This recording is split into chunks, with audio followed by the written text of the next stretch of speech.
तो जब भी इन्वेंट्री वर्ड आपके सामने आता है तो एक चीज़ तो आपकी क्लियर हो जाती होगी कि इसमें आप लोगों ने जब ड्यूटी भी की है फील्ड में तो कुछ रजिस्टर्स वगैरह हमें रिकॉर्ड मेंटेन करने होते हैं, है ना। हाँ, तो वो ही एक प्रकार का इन्वेंट्री मैनेजमेंट का एक स्टेप है, ठीक है ना। ऐसी बहुत सारी चीज़ें हमारे इन्वेंट्री के अंदर होती हैं। तो इन्वेंट्री का क्वेश्चन आए या इन्वेंट्री मैनेजमेंट का क्वेश्चन आए, दोनों में आपको इसी प्रकार से एक्सप्लेन करना है कि इन्वेंट्री क्या है और इन्वेंट्री कंट्रोल क्या है, ठीक है ना। तो पहला पॉइंट आपके पास आता है कि इन्वेंट्री है क्या। तो इन्वेंट्री जस्ट एक रजिस्टर बनाना या प्रॉपर एक रजिस्टर, कोई भी एक टाइप का या एक नाम का रजिस्टर ही इन्वेंट्री नहीं होता है, ठीक है ना। ये बहुत ही बड़ा एक सिस्टम है, ठीक है। इसके अंदर क्या क्या चीज़ें शामिल होती हैं। इसके अंदर होता है कि inventory is defined as the block working capital of an organisation और द इंस्टीट्यूशन, ठीक है ना। तो ब्लॉक्ड का क्या मतलब है? ब्लॉक्ड का मतलब यहाँ पर इन्वेंट्री में होता है कि सेफ रखा हुआ है, ठीक है ना। किस लिए सेफ रखा हुआ है? कोई भी जब ज़रूरत पड़ेगी तो वहाँ से हम उसको यूज़ कर सकते हैं, ठीक है ना। कोई भी स्टोर के अंदर वो हो सकती है या कहीं भी हो सकती है। और वर्किंग कैपिटल है, ठीक है ना। कैपिटल का क्या मतलब होता है कि एक प्रकार से वो पैसा या मटेरियल जिसको हम आगे काम में ले सकेंगे, है ना। तो यहाँ पर वो सामान है हमारा जो हम एज पर नीड यूज़ करेंगे और अभी हमने उसको रखा हुआ है संभाल के, ठीक है ना। तो बड़े एक लेवल पर एक बात हमें समझ आ गई कि स्टोर में जो चीज़ें हमने संभाल के रखी हुई है वो एक प्रकार से इन्वेंट्री कहलाती है, ठीक है ना। It is also known as the stock, ठीक है ना। तो दूसरे वर्ड में इसको स्टॉक भी कह दिया क्योंकि वो हमारे पास रखा हुआ है स्टॉक में। To ensure uninterrupted supply and work as a cushion between estimated actual demand of the material, ठीक है ना। तो ये क्या है? वो स्टॉक है जो हमने संभाल के रखा हुआ है। और किस लिए रखा हुआ है? ताकि जब ज़रूरत हो डिमांड के अनुसार कभी भी सप्लाई में कमी ना आए, ठीक है ना। ऐसा नहीं कि अरे ये तो ख़त्म हो गया और हो सकता है वो बहुत बड़ी इमरजेंसी हो, ठीक है ना। तो इसलिए वो चीज़ मैनेज की जाती है, ठीक है। और बहुत ही स्ट्रोंगली इसको मैनेज किया जाना चाहिए क्योंकि जो फ्रंट में या वार्ड में जैसे काम कर रहे हैं, है ना, या किसी ऑपरेशन थिएटर में काम कर रहा है स्टाफ, तो उनको पता नहीं है कि वहाँ पर चीज़ खत्म होने वाली है क्योंकि वो लोग उसको मैनेज नहीं कर रहे हैं। वो तो अपना काम कर रहे हैं और जब ऑपरेशन हो रहा होगा तब डिमांड आ जाएगी और उस समय यदि आपके पास नहीं हुआ जो इन्वेंट्री मैनेज कर रहा है तो उसकी वो गलती मानी जाएगी। तो ये तो एक बड़े सेटअप की बात होगी। इसी प्रकार यदि आप फील्ड में हैं, हेल्थ सेंटर में हैं, वहाँ पर कोई इम्यूनाइजेशन वाले डे वाले दिन यदि कोई वैक्सीन या कोई इंजेक्शन नहीं है तो फिर जो भी इन्वेंट्री मैनेज कर रहा है उसकी वो फॉल्ट माना जाएगा, ठीक है ना। तो इन्वेंट्री का मतलब है कि आपके पास इतना सामान हो जो normal day to day plus emergency दोनों की डिमांड को पूरा कर सके, उसी सिस्टम को हम इन्वेंट्री मैनेजमेंट कहते हैं, ठीक है ना। इन्वेंट्री इज एनीथिंग, इन्वेंट्री में कुछ भी चीज़ शामिल होती है, ठीक है ना, दैट इज एक्वायर्ड, परचेज्ड और held prior to the use, ठीक है ना। यूज से जस्ट पहले जो हमने रखी हुई है या परचेज की है या कहीं से मंगवाई है, ठीक है, वो सारी चीज़ें हमारी इन्वेंट्री कहलाएगी। जब हमने उसको निकाल दिया स्टोर से तब वो यूज़ होने के लिए मटेरियल बन गया, बट तब तक वो हमारा इन्वेंट्री है, ठीक है ना। It means all the materials, चाहे वो रीयूजेबल हो, चाहे वो मेडिसिन के रूप में हो, चाहे वो वैक्सीन के रूप में हो, कुछ भी हो, है ना, which is recorded in the register in the stocks by an organization or the institution is kept in the stock for some time. कब तक के लिए? till it is demanded by the frontline workers, ठीक है ना। तब तक वो हमारे पास इन्वेंट्री के रूप में रहेगा और उसको जो मैनेज करेगा उसको बहुत सारी चीज़ें इसके अंदर देखनी है ना। तो वो क्या चीज़ें देखनी है वही मैनेजमेंट कहलाता है और वही हम आगे इसमें डिस्कस करने वाले हैं, ठीक है। अभी तक जैसे आपने पढ़ा छोटी क्लासेज में या लास्ट ईयर, वो था जस्ट आपको काम कैसे करना है, बट ये सब्जेक्ट जब हम पढ़ते हैं एडमिनिस्ट्रेशन मैनेजमेंट और हेल्थ सेंटर मैनेजमेंट, इसमें हमें एक्चुअली बैक एंड का काम करना होता है ना, मैनेज करनी होती है चीज़ों को, ठीक है ना। जैसे आपने क्लिनिक से सेटअप देखा, समझा, है ना, तो पहले आपने देखा वैक्सीन कैसे लगाते हैं, बट अब उस वैक्सीन डे वाले दिन क्या क्या तैयारियां आपको करनी होती है वो हमारा आ जाता है इस मैनेजमेंट के अंदर, है ना।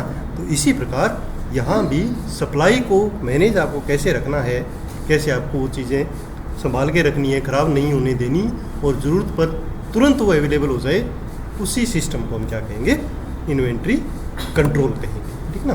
तो इन्वेंट्री तो हो गया वो जो सामान आपने संभाल के रखा है, और उसको कंट्रोल कैसे करना है वो एक्चुअल एक प्रकार का मैनेजमेंट है, ठीक है। तो इन्वेंट्री और इन्वेंट्री कंट्रोल में थोड़ा सा डिफरेंस है। तो इन्वेंट्री कंट्रोल क्या है? Inventory control is defined as the stocking adequate number of the material so that they are available whenever they are required, ठीक है ना। तो आप इस इतना नंबर एटलीस्ट वहाँ पर रखेंगे कि आपको रूटीन डिमांड, जैसे मान लो 1 महीने का स्टॉक रखना है या 2 महीने का, वो डिपेंड करता है कितना आपका बड़ा सेंटर है उसके हिसाब से, है ना। तो वो रूटीन डिमांड और इमरजेंसी अगर कभी आ जाए तो उन दोनों का स्टॉक वहाँ पे रखना होता है। वही चीज़ मैनेज करना आपका इन्वेंट्री कंट्रोल कहलाता है, ठीक है। Inventory control is concerned with minimising the cost, total cost of the inventory management system and keeping a track of the inventory, ठीक है ना। 2 चीज़ें इसमें बेसिकली शामिल है। एक तो कॉस्ट इफेक्टिवनेस होनी चाहिए, ठीक है ना। कोई भी जो सामान आप ले रहे हो या रख रहे हो वहाँ, उसका ज़्यादा महंगा ना हो, और दूसरा उसके ऊपर ट्रैकिंग रखी जा सके। ट्रैकिंग कैसे रखी जाए, कैसे रखेंगे ट्रैकिंग? रिकॉर्ड मेंटेन करके, ठीक है ना, रजिस्टर्स मेंटेन करके। तो वो ही आपका इन्वेंट्री कंट्रोल होगा। सामान आपके पास है, सारा आपके दिमाग में है, बहुत तेज़ दिमाग है, परंतु अगर आपने लिख के नहीं रख रखा उसको, तो वो प्रॉपर ट्रैकिंग उसकी आप तो कर सकते हो, बट आपका सीनियर कैसे करेगा? तो वो कंट्रोल नहीं कहलाएगा। इन्वेंट्री कंट्रोल तभी होगा जब आपके पास वो प्रॉपर रिकॉर्ड में लिखा हुआ हो। और अगर आज के हिसाब से देखें तो ये सारा का सारा सिस्टम ऑनलाइन है, ठीक है ना। कंप्यूटर खोलते ही पता लग जाए कौन सा सामान कितना है और कहाँ पे रखा हुआ है ना। तो इसी सिस्टम को हम इन्वेंट्री कंट्रोल कहेंगे। तो अब यहाँ कंट्रोल वाली जब बात आ गई, तब आपको वो रजिस्टर्स याद आ जाने चाहिए कि हमें सामान तो रखना ही रखना है, बट उसका रिकॉर्ड रजिस्टर में भी अप टू डेट रखना है, ठीक है। इन्वेंट्री मैनेजमेंट सिस्टम, अब इसको हम करेंगे कैसे कि inventory management system is defined as the process of efficiently managing the flow of material, ठीक है ना। कहाँ से आया, कहाँ रखा और कहाँ जाना है, इस पूरे को मैनेज करना इन्वेंट्री मैनेजमेंट सिस्टम कहलाता है। Effectively using the equipment and availability of the information of the whole process to the administrator. ये आप मैनेज तो कर रहे हो, बट जो आपके सीनियर अधिकारी हैं उनके पास भी इसकी पूरी इन्फॉर्मेशन रहे, इसको हम इन्वेंट्री मैनेजमेंट सिस्टम कहते हैं। तो पुराने टाइम में तो ये सिस्टम था, रिकॉर्डिंग एंड रिपोर्टिंग से हो जाता था कि कई बार वो वीकली रिपोर्ट मांग लेते थे कि स्टॉक की वीकली रिपोर्ट हमें भेज दो या मंथली भेज दो।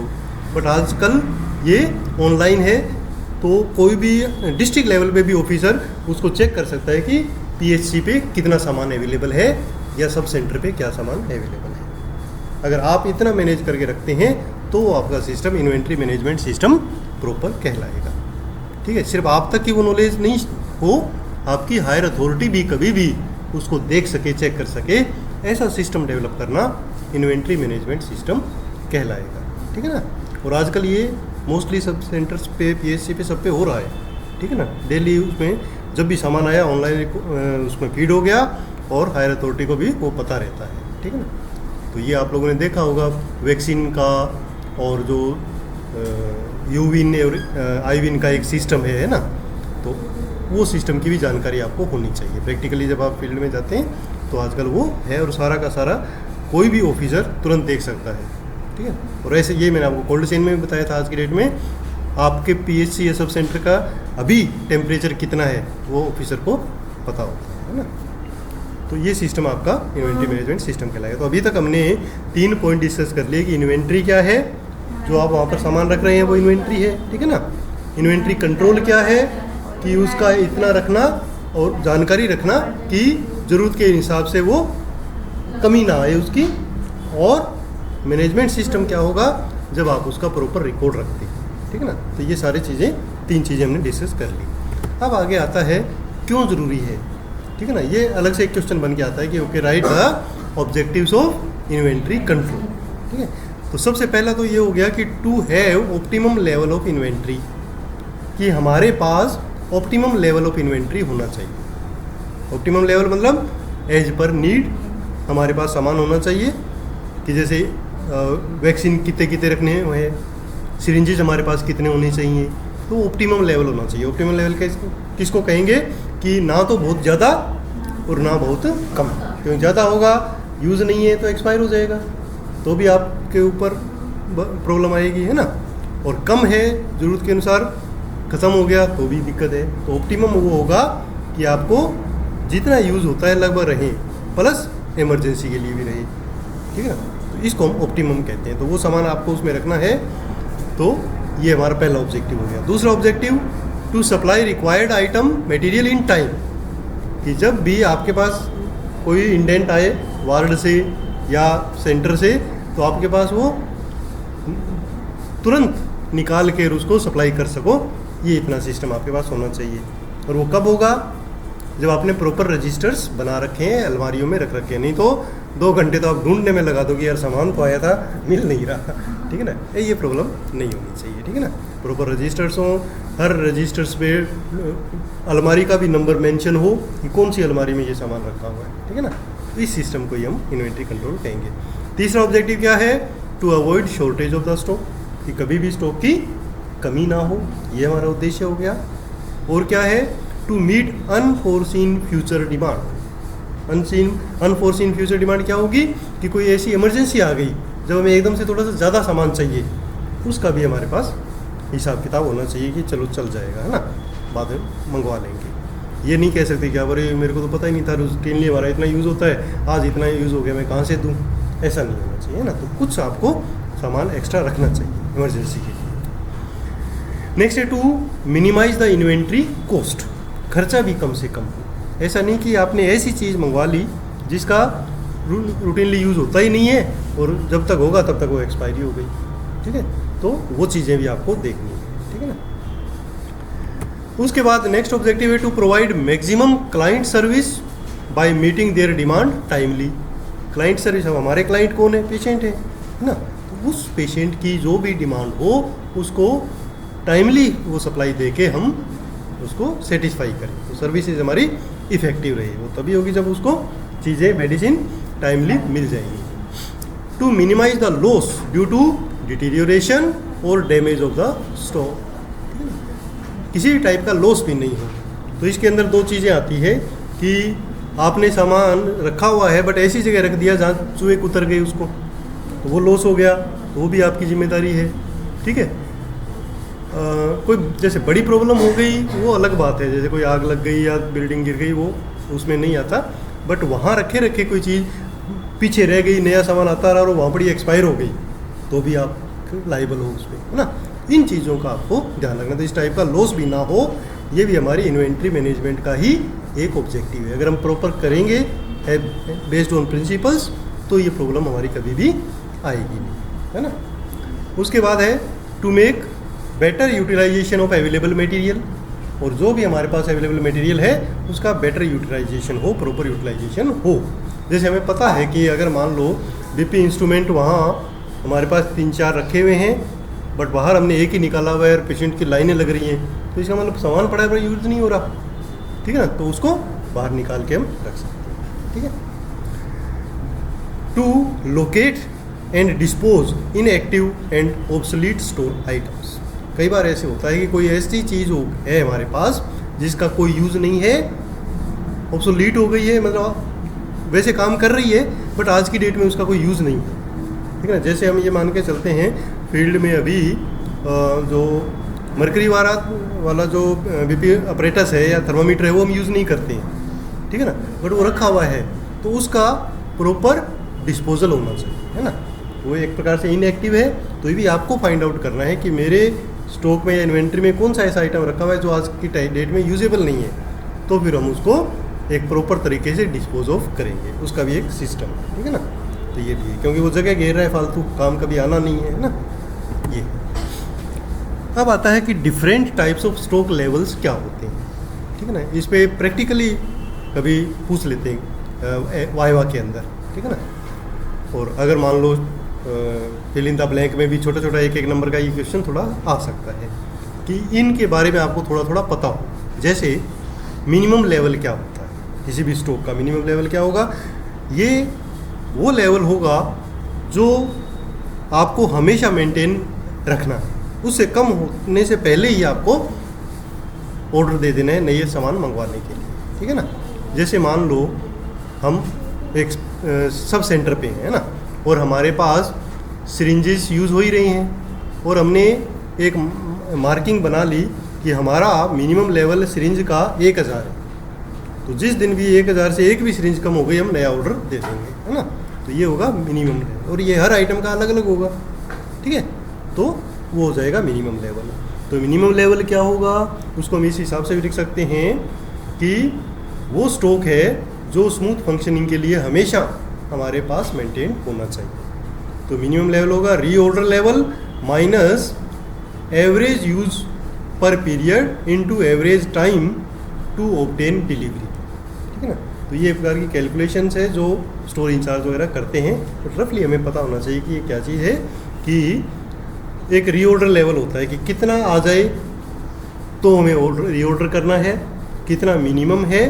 तो इसको हम कैसे डिसाइड करते हैं कि एवरेज यूज़ पर पीरियड, कि हमारे जैसे मंथली वो चीज़ कितनी यूज़ होती है उसका नंबर, और फिर मंगवाने में कितना टाइम लगता है।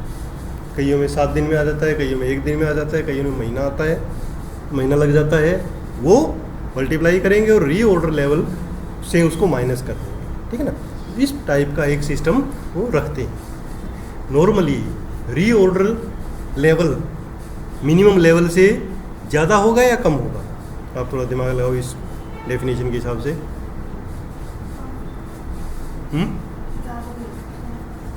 रीऑर्डर लेवल ज़्यादा होगा, है ना, क्योंकि रीऑर्डर लेवल आया, जैसे मान लो 1500 आ गया और हमने रीऑर्डर कर दिया, और यूज़ तो डेली हो रहा है, तो उसको आने में 7 दिन लगा, तब तक ये 1000 आ गया, तो और वो सामान आ गया, है ना।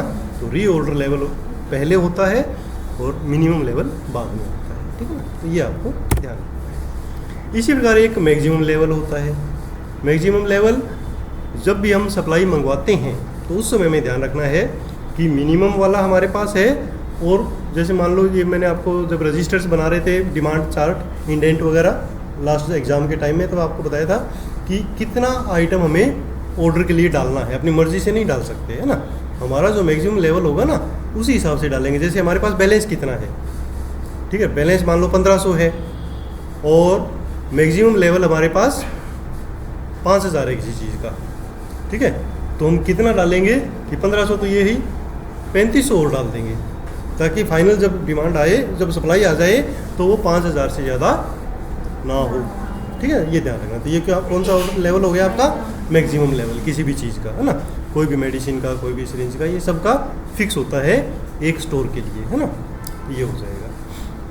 तो मैक्सिमम लेवल को हम इस हिसाब से कर सकते हैं कि reorder level minus expected minimum consumption into reorder quantity, कितनी क्वांटिटी हम रीऑर्डर कर रहे हैं, ठीक है। तो ये नॉर्मली क्या होगा, ये जो अपना रीऑर्डर लेवल है उससे भी ज़्यादा होगा, ठीक है ना, बट मैक्सिमम से कम होगा, मैक्सिमम से कम होगा। अब रीऑर्डर लेवल क्या होता है, ये अभी तक वैसे अपने को पता लग ही गया होगा कि रीऑर्डर लेवल वो होगा नॉर्मली जो मिनिमम से ज़्यादा हो, और ध्यान ये रखना है कि जितने दिनों में सप्लाई आएगी उतने दिनों में इतना यूज़ हो कि वो मिनिमम से कम ना चला जाए, ठीक है ना। तो ये हमारा रीऑर्डर लेवल हो गया। और ये भी अलग अलग इंस्टीट्यूट का अलग अलग होता है। जैसे पैरासीटामोल को हम एक एग्जांपल मान लें, तो सब सेंटर की पैरासीटामोल का रीऑर्डर लेवल कम होगा, और एक हॉस्पिटल है बड़ा, उसका पैरासीटामोल का रीऑर्डर लेवल ज़्यादा होगा, क्योंकि वहाँ तो वो ज़्यादा खपत हो रही है या कम खपत हो रही है ना।